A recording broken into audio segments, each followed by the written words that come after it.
पोखरामा एउटा यस्तो क्रूर हत्या भयो जसले सबैलाई स्तब्ध बनायो।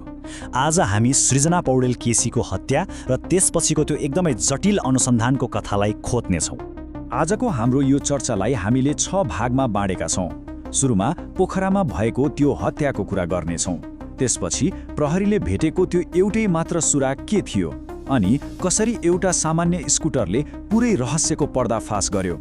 प्रेमिकालाई गरेको एउटा फोन कल कसरी प्रहरीको लागि जाल बन्यो त्यो पनि हेर्नेछौँ। अनि सबैभन्दा महत्त्वपूर्ण कुरा, हत्या किन भयो र अन्त्यमा पीडित परिवारको त्यो दर्दनाक चित्कारको बारेमा पनि कुरा गर्नेछौँ। कल्पना गरौँ त 25 गतेको साँझ। समय थियो 7:35। पोखराको सभागृह चोकमा सृजना पौडेल केसी आफ्नो पसल बन्द गरेर भर्खर निस्किँदै हुनुहुन्थ्यो। अनि अचानक उहाँमाथि खुडा प्रहार भयो। यो एउटा यस्तो आक्रमण थियो जसले पुरै पोखरा सहरलाई नै हल्लाइदियो। ल, अब यो घटनाको अलिक गहिराईमा जाउँ है त। यो आक्रमण कुनै अचानक भएको घटना थिएन, होइन? यो त महिनौँदेखिको योजनाको परिणाम थियो। सृजनाले आफ्नो पसल बन्द गर्ने बित्तिकै उहाँमाथि जुन साङ्घातिक हमला भयो त्यो 1 महिना लामो तयारी पछि गरिएको थियो।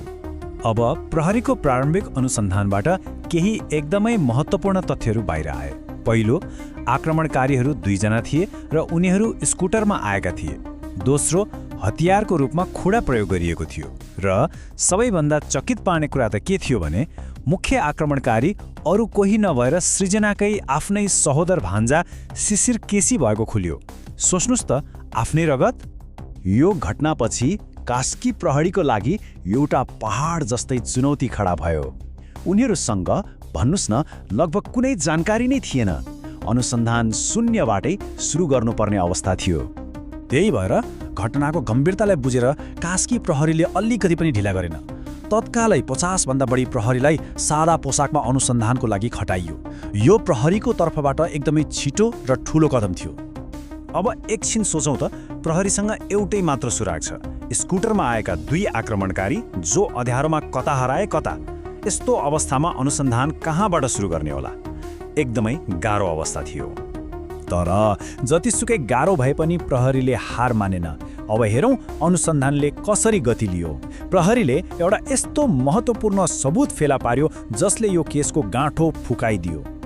अब यहाँ एकदमै रोचक कुरा छ, कसरी एउटा प्रमाणले अर्को प्रमाणसम्म पुर्यायो। हेर्नुस् है, सबैभन्दा पहिले प्रहरीले पोखराको बिरौटा भन्ने ठाउँमा एउटा स्कुटर फेला पार्यो, G25P 3044 नम्बरको बेवारिसे अवस्थामा। त्यसपछि त्यो स्कुटरको नम्बरबाट मालिक को हो भनेर पत्ता लगाइयो र तेस्रो जब मालिकको पहिचान खुल्यो, अनुसन्धानले नाटकीय मोड लियो। त्यो स्कुटर त सृजनाकै सौतेनी छोराको नाममा रहेछ र यहीँबाट अनुसन्धानको सुई सिधै भान्जा शिशिर केसीतर्फ मोडियो।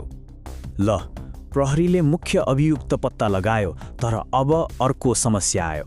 शिशिर केसी पोखराबाट भागिसकेका थिए भनेपछि अब सुरु भयो अभियुक्तको खोजी, एउटा म्यान हन्ट। अब प्रश्न उठ्छ, प्रहरीले शिशिरलाई कसरी समात्यो त? हो, यहाँ आधुनिक प्रविधिले, डिजिटल अनुसन्धानले एकदमै ठूलो भूमिका खेल्यो। शिशिरले भाग्ने क्रममा गरेको एउटै गल्ती, एउटा फोन कल नै उसको लागि पासो बन्न पुग्यो। शिशिरको भाग्ने र पक्राउ पर्ने यो घटनाक्रमलाई हेरौँ है। आक्रमण गर्ने बित्तिकै उनी सार्वजनिक गाडी चढेर पोखराबाट भाग्छन्। उनको योजना थियो देश नै छोड्ने। त्यसैले उनी बुटवलमा गएर लुकेर बस्छन्। तर त्यही उनले एउटा ठूलो गल्ती गर्छन्। उनले आफ्नी प्रेमिकालाई फोन गर्छन् र सँगै भाग्नको लागि बुटवल आउन भन्छन्। तर उनलाई के थाहा, प्रहरीले उनको फोन निगरानी गरिरहेको थियो। त्यही कलको आधारमा प्रहरीले उनको लोकेसन पत्ता लगायो र उनलाई बुटवलबाटै पक्राउ गर्यो। अब सबैभन्दा महत्त्वपूर्ण प्रश्नमा आउँ। आखिर यो यति क्रूर हत्या किन भयो? यसको पछाडिको कारण के थियो? यसमा 2वटा फरक कथाहरू बाहिर आएका छन्। एउटा भन्छ यो व्यक्तिगत रिसिभी हो, अर्को भन्छ होइन, यो त सम्पत्तिको विवाद हो। हेर्नुस्, हत्याको कारणबारे 2वटा बिल्कुलै फरक बयान छन्। एकातिर पक्राउ परेका अभियुक्त शिशिर के भन्छन् भने यो व्यक्तिगत रिसिभी र घर झगडाको कारणले भएको हो। उनले 1 महिनादेखि मार्ने योजना बनाएको पनि स्वीकारेका छन्। तर अर्कोतिर पीडित परिवार यो कुरा मान्न तयार छैनन्। उनीहरूको दाबी के छ भने यो 1.5 वर्षदेखि चलिरहेको सम्पत्ति विवादको परिणाम हो। यो घटनामा शिशिर एक्लै थिएनन्। स्कुटर चलाउने कुशल परियारलाई मतियारको रूपमा पहिचान गरिएको छ। आरोप के छ भने शिशिरले उनलाई पैसाको लोभ देखाएर यो काममा मद्दत लिएका थिए। हाम्रो कानुन अनुसार यस्तो अपराधमा मतियारलाई मुख्य अभियुक्तलाई हुने सजायको आधा सजाय हुन्छ। ल, अब अनुसन्धान र अभियुक्तको कुराबाट अलिकति बाहिर निस्केर यो अपराधले पारेको त्यो गहिरो मानवीय क्षतिमा ध्यान दिउँ, विशेष गरी परिवारले भोग्नु परेको पीडा र डरमा। सृजनाकी आमाको पीडा शब्दमा बयान गर्न साँच्चै गाह्रो छ। उहाँको एउटै मात्र माग छ, मेरी छोरीले न्याय पाउनु पर्यो। यो एउटै आमाको आफ्नो सन्तानको लागि न्यायको चित्कार हो। तर न्यायभन्दा पनि ठुलो उहाँको चिन्ता अब सृजनाकी छोरी यानि कि आफ्नी नातिनीको सुरक्षा हो। उहाँको यो भनाइले मनै छुन्छ। उहाँ भन्नुहुन्छ, मेरी नातिनीको सुरक्षा चाहियो। ऊ स्कुल गएर सकुशल घर फर्किन्छ कि नै भन्ने चिन्तामा नराख्दिनुहोस्।